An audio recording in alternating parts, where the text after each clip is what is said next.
Hi, hello, this is Selling STFU, and this is my look on Equestia Girls, the My Little Pony latest movie, and what makes a good movie.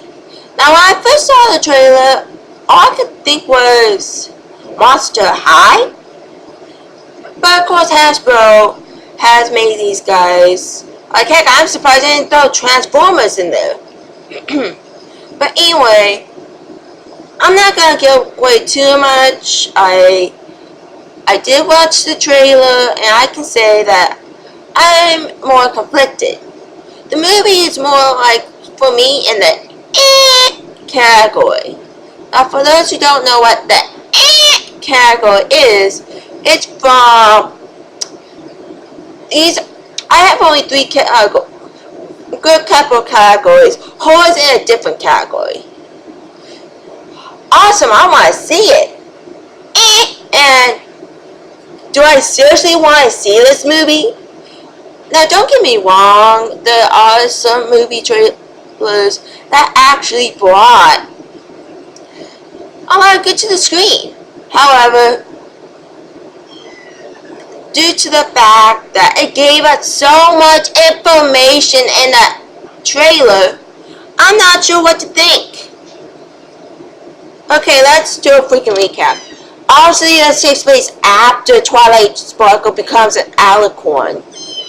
And, let's see, at the same time, turns out Princess Celestia sends her to a new world.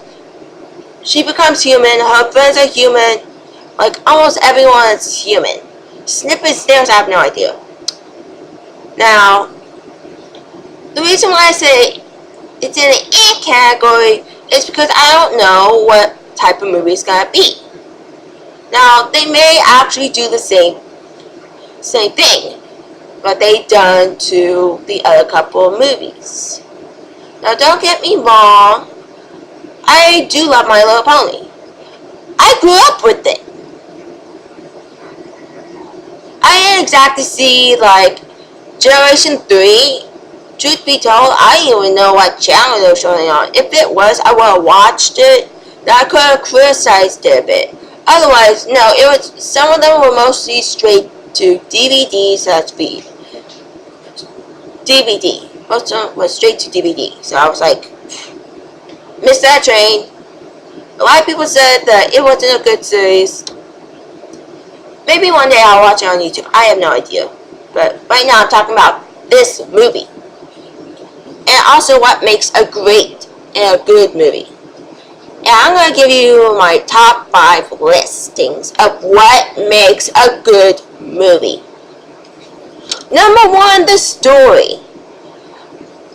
You can have, like, as long as the story is good, and they don't have more than one story popped in there, unless it's like an anthology movie, then yes.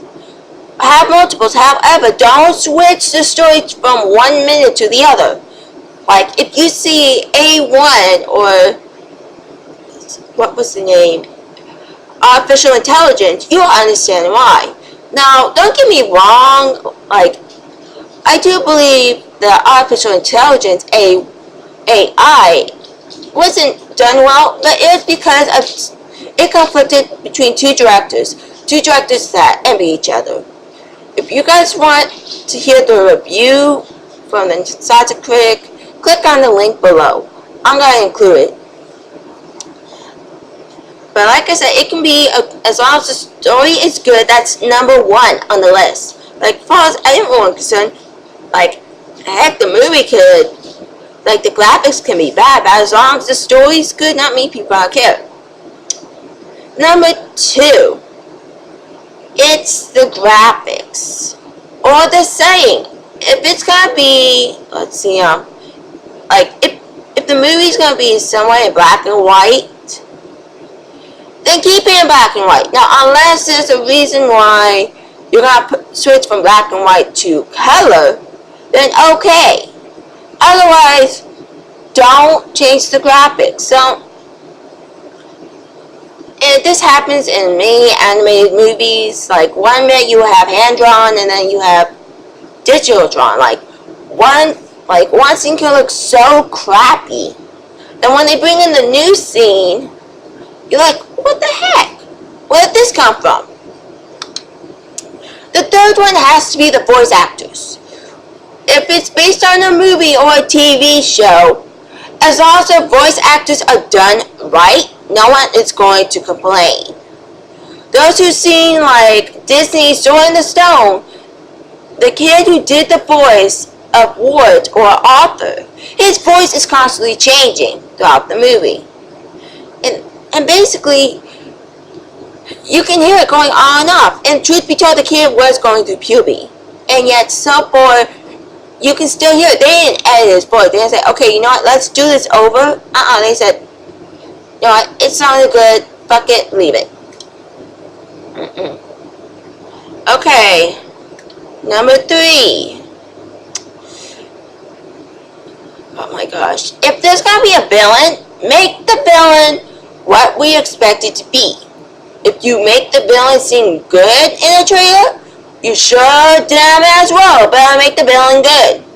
Now, we do see a villain in the trailer. Hopefully, she'll meet our expectations. Of course, reminding that it's supposed to be based on a kid's show, we have no idea. Is she gonna be more like Discord in a mysterious way, this manipulative way? Are we gonna be like, is she gonna be like Queen Cristelia, who is basically a mystery? Like, she's so well disguised. We have Nightmare Moon. Basically, she just gives it all she got. She gives it out. She is threatening in her presence, beyond scary. Yeah. Or it's gonna be pretty much flat. Like, don't get me wrong, I'm talking about Trixie from season 1.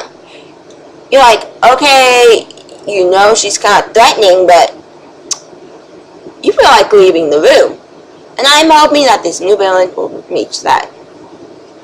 Number 4. Okay. I'm gonna have to, I don't want to say it,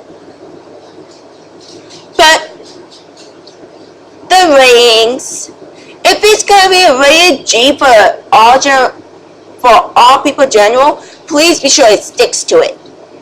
However, if it's gonna be rated PG, PG-13, rated R, please stick to it. Truth be told, in the movie Stream, they had to cut out so many graphic things in order for it to stick to its rated R ratings. In fact, with the unrated, it's like NC-17. It's for adults when they don't take out the graphics, but the terrible scenes. But they have to do a lot of cutting in order for it to look good. Let's see.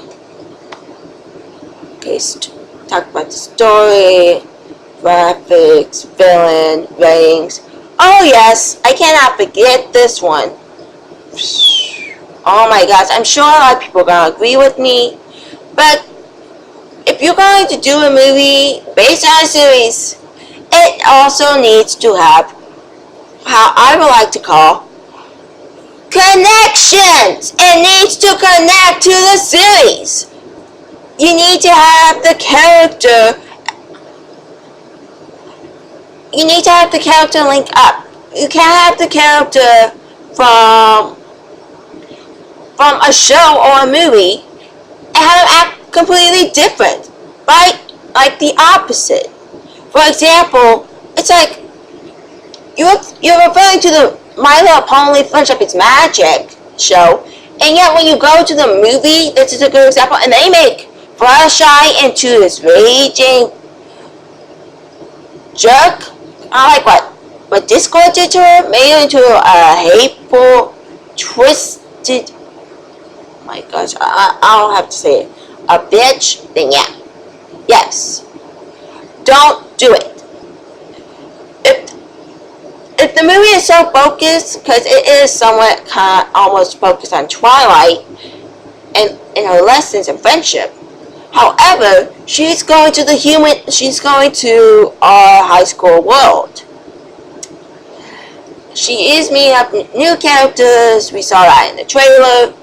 However, it needs to link up. If you're gonna have Twilight acting like a nerd, as Rainbow Dash likes to call her, a nerd, good for herbs, have her like that. Like, as long as it sticks to the original, then people will go back to it. People are gonna say, wow, this is kinda good. So far, I'm not gonna complain. I haven't seen the movie yet. And in fact, I'm actually planning on doing a movie review of it. I'm hoping that I'll be able to see it.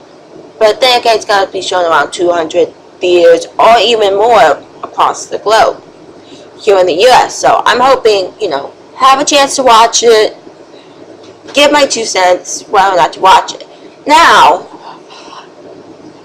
with those top 5, I'm gonna basically point out 2 movies that I think everyone has seen, and they made a movie out of these cartoons and anime. I'm gonna point out they're mostly anime, but Dragon Ball. If you guys seen the original Dragon Ball series and you've seen Dragon Ball the movie, you'll actually understand what I'm talking about. And Avatar: The Last Airbender, great cartoon series. These 2 were great. These 2 animes were great until they fucked it. They fucked it. I don't care who says, well, it was a great movie considering the budget. No, they fucked it up. Watch Karate Kid. They did a reboot of it and it was okay. Heck, they could have a little Bow Wow Duang. But no, they fucked it up.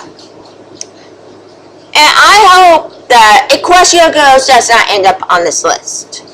If they fuck up this movie, guarantee you guys Hasbro's gonna lose a lot of fans. And they're gonna say, you know what, we're not gonna buy the DVD once it comes out. No, we're gonna go wait for season 4 and hope that season 4 doesn't get us more pissed off than the movie. Now, I'm not sure which part the movie will play in My Little Pony, Equestia Girls, or incorporate it into the show. Hopefully, things will be good. It will be okay. Otherwise, please, Hasbro, this is my prayer and every prayer that My Little Pony fans have out there in the world. Please, do not fuck this up. Don't screw over millions of fans who love My Little Pony into hating it. Please. This is serving STFU HM signing off, and hopefully we'll have a movie, my second movie review of which will be Equestia Girls. My first one was The Host. Look on the link to see what I'm talking about. Later, guys.